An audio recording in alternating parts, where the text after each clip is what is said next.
Hello good morning students. आज हम काफ़ी लंबे समय के बाद एक दूसरे से मिल रहे हैं। बीच में बेटा एडमिशन्स थे आपके जूनियर स्टूडेंट्स के फर्स्ट ईयर के, उसमें काफ़ी बिज़ी रहे हम लोग। काफ़ी टीचर्स नहीं ले पाए हैं इस ड्यूरेशन में क्लासेस। तो आज हम स्टार्ट करते हैं अपना लिस्टिंग ऑफ सिक्योरिटी से, नए टॉपिक से, जो कि आपके सेकेंड चैप्टर में वेरी वेरी इंपॉर्टेंट टॉपिक है। लिस्टिंग ऑफ सिक्योरिटीज़ क्या होता है? लिस्टिंग ऑफ सिक्योरिटीज़ वैसे मैं आपको एक थोड़ा सा थियोरटिकली बता देती हूँ। एक हमारा स्टॉक एक्सचेंज होता है जिसमें कि सेबी होती है, और सेबी के अंडर दो स्टॉक एक्सचेंज हैं जिसमें एक एनएससी होती है और एक बीएससी होती है।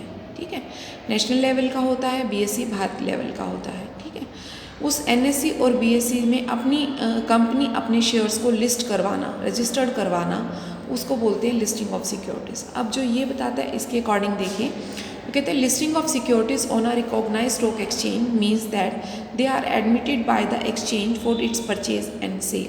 मीन अब जो आपकी, अगर आपने अपने शेयर्स को लिस्टेड करवा दिया है तो अब सेबी जो है वो रिस्पॉन्सिबल हो जाती है आपके जो शेयर्स होते हैं उनकी परचेज और सेल से रिलेटेड काम के लिए। According to the section 40 of the company act 2013,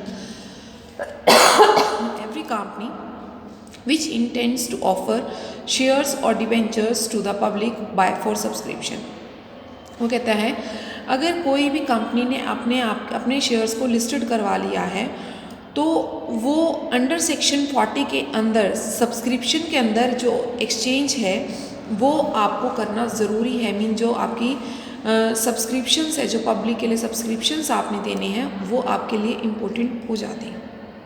वो कहता है however it is not the obligation for a company to make public issue of its securities। ये भी कोई कंपनी के लिए कंपल्सरी ऑब्लिगेशन नहीं होता कि वो अपनी जो है पब्लिक के लिए सिक्योरिटीज़ को इशू करे ना करे, वो उसकी अपनी मर्जी होती है। वो कहता है इन सेबी ने मार्च 2001 में अलाउ किया था सभी कंपनीज़ को कि वो अपने शेयर्स और डिबेंचर्स को पब्लिक इशू कर सकती है, जो लिक्विडिटी जो आपके लिस्टेड इक्विटी शेयर्स हैं पब्लिकली इशू किए जा सकते हैं। वो कहता है प्रायर टू अमेंडमेंट, जो आपके 2001 में सेबी ने अमेंडमेंट किया उससे पहले जो था, वो कहता है वो फैसिलिटी ये थी कि जो आपका इंफ्रास्ट्रक्चर और जो म्यूनसिपल कॉरपोरेशंस वाली कंपनीज थी सिर्फ वही पब्लिक इशू करती थी और नहीं करती थी।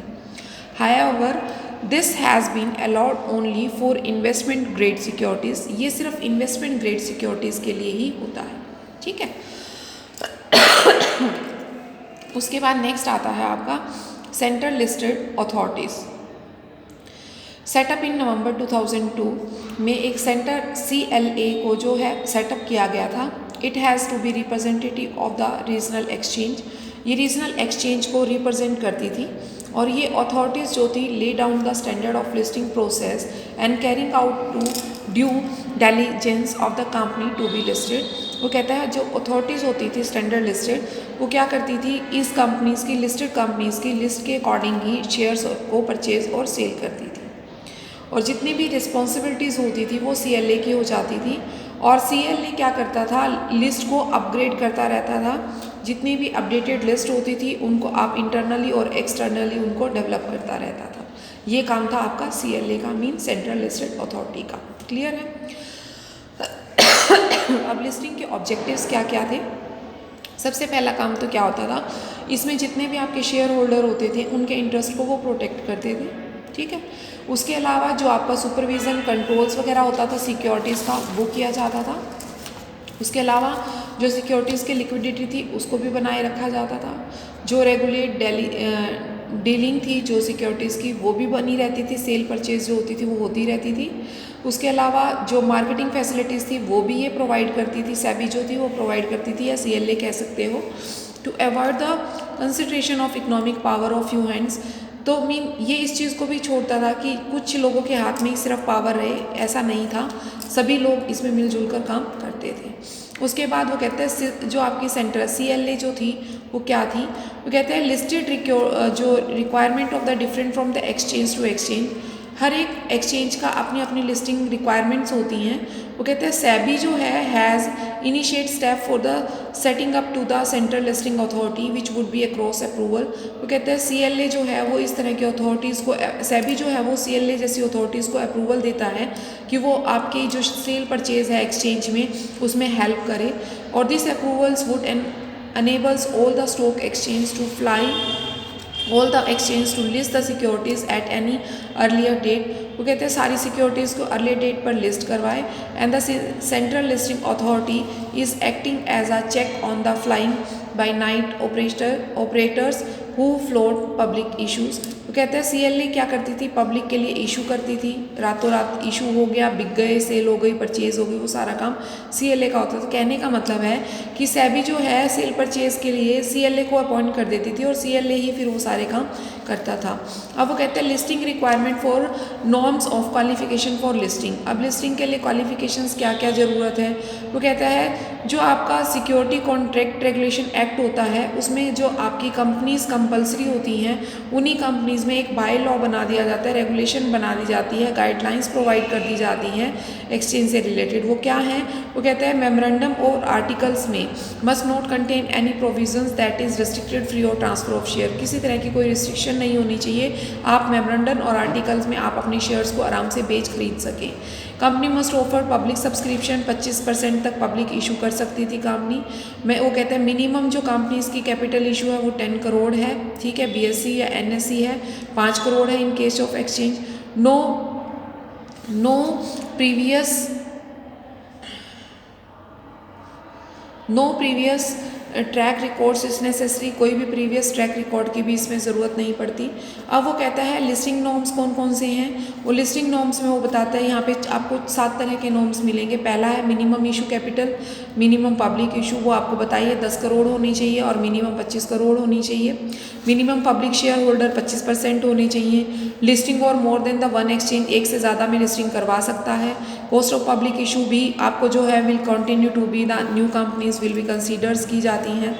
अंडरटेकिंग जो है आपकी रजिस्ट्रेशंस और जो आपकी ट्रांसफ़र ऑफ शेयर से रिलेटेड है वो भी आपकी कर सकते हैं, ठीक है। उसके अलावा जो आपकी system of the promoter quotas में 3 साल के लिए आपकी जो रिस्ट्रिक्शंस है कि 3 साल तक आप जो है एक कंपनी जो है वो लिस्टिंग कंपनीज जो है वो आपके शेयर सर्टिफिकेट्स वगैरह स्टैम्प्स वगैरह है रिस्ट्रिक्शंस कर सकती है, वो आपके शेयर्स वगैरह को इशू करे। उसके बाद corporate governance of the must be listed, जो आपकी कॉर्पोरेट गवर्नेंस वगैरह हैं उनको भी लिस्टेड कर दिया जाता है स्टॉक एक्सचेंज के अंदर, ठीक है। और वो कहता है listing companies will have to be the adherence to the new codes otherwise they will be delisted. मतलब अगर वो या तो उन रूल्स रेगुलेशंस को जो बनाए हैं सेबी ने या जो CLA ने बनाए हैं उनको फॉलो करें, नहीं तो फिर वो लिस्टिंग जो कंपनीज हैं जिन्होंने लिस्टेड करवा रखा है उनको वो उससे बाहर कर देती है लिस्टेड कंपनीज की लिस्ट से। उसके बाद कुछ compulsory provisions in article of association, उसमें कुछ कॉमन से पॉइंट्स होते हैं जैसे कि company shall use a common form for transfer के लिए कॉमन फॉर्म होगा। फुली पेड अप शेयर्स को ही हम एलो करेंगे शेयर्स परचेज सेल में ट्रांसफ़र में, ठीक है। जो ऑप्शंस और द राइट शेयर्स वगैरह होते हैं उनको हम एक्सेप्ट करेंगे, ठीक है। फुली पेड अप शेयर्स को ही हम ट्रांसफ़र के लिए अप्लाई करेंगे।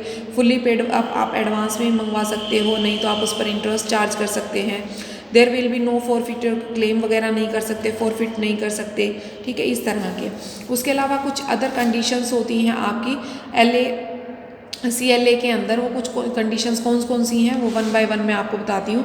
सबसे पहले वो कहता है कि एक लेटर ऑफ अलॉटमेंट होता है जिसके अंदर एक्सेप्टेंस होती है, लेटर ऑफ रिग्रेट होता है, वो बनाए जाते हैं। और वो लेटर ऑफ अलॉटमेंट, एक्सेप्टेंस और रिग्रेट में क्या होता है, एक नंबर्स होते हैं, प्रिंट्स होते हैं, गुड क्वालिटी ऑफ पेपर होता है, साइन होते हैं, उस पर रिस्पॉन्सिबल जो भी पर्सन होते हैं, ठीक है। उसके बाद letter of right of issue of the सिमोनियस होता है, जो आपके लेटर्स इशू करता है वो सिमिलर होते हैं, एक जैसे होते हैं, अलग अलग नहीं हो सकते। जो आपकी अलॉटमेंट्स वगैरह होती हैं, जो लेटर ऑफ राइट शेयर्स वगैरह प्रोविजंस वगैरह हैं, उनको हम साथ के साथ इशू कर सकते हैं। उसके बाद वो कहता है आप शेयर्स और डिवेंचर्स का इशू शेयर सर्टिफिकेट कर देते हैं। उसके अलावा स्टॉक एक्सचेंज में आप क्या करते हैं, advice to stock exchange of the date of the boards of meeting, ठीक है, रिकमेंडेशंस है, डिक्लेरेशंस वगैरह है। Notify the stock exchange any material change in the general character, ठीक है, of the nature of the companies business. वो कहता है जो आपकी नोटिफिकेशंस वगैरह हैं मटेरियल को एक्सचेंज करने, मटेरियल यहाँ पर क्या है, आपके शेयर्स एंड डिवेंचर्स हैं, ठीक है। Forward for the stock exchange copy of the statutory annual report है, जो आपके ऑडिट अकाउंट्स वगैरह हैं उनको भी आप चेक कर सकते हैं। फॉरवर्ड करना होता है उसको आपको सेबी के पास। स्टॉक एक्सचेंज की जो कॉपीज़ होती हैं वो सर्कुलेट कर दी जाती हैं शेयर होल्डर में। To notify the stock exchange जो होती है आपकी, वो शेयर होल्डर एनी इशू होता है सिक्योरिटीज़ पर, न्यू इशू होता है, वो सारी की सारी आपकी जो कॉपीज़ होती है उनको करना। To notify the stock exchange of any एलोशंस of the alteration of the capital, किसी भी तरह का कोई अल्ट्रेशन अगर किया गया है तो उसकी भी कॉपी इशू कर दी जाती है।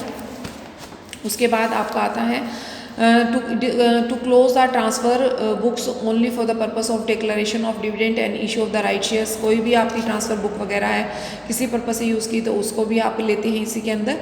स्टॉक एक्सचेंज से रिलेटेड कोई एनुअल रिपोर्ट आपने तैयार की है वो रिपोर्ट भी, कोई शेयर होल्डर को आपने ग्रांट दी है, रेम्यूनरेशन दिया है, कोई इशू शेयर किए हैं, राइट किए हैं, प्रिविलेज दिया है, वो वाली रिपोर्ट भी। To intimate the stock exchange, किसी भी तरह की कोई भी इन्फॉर्मेशन है नेसेसरी है उसको उसी टाइम आप कम्युनिकेट करेंगे, ठीक है। कोई भी एप्लीकेशंस जो है being be granted for listing of the subjects to the rules है या बाय रूल्स से रिलेटेड है उसको भी आप इसके अंदर करेंगे। आज के लिए इतना ही सफिशिएंट है, कल हम नेक्स्ट टॉपिक कंटिन्यू करेंगे।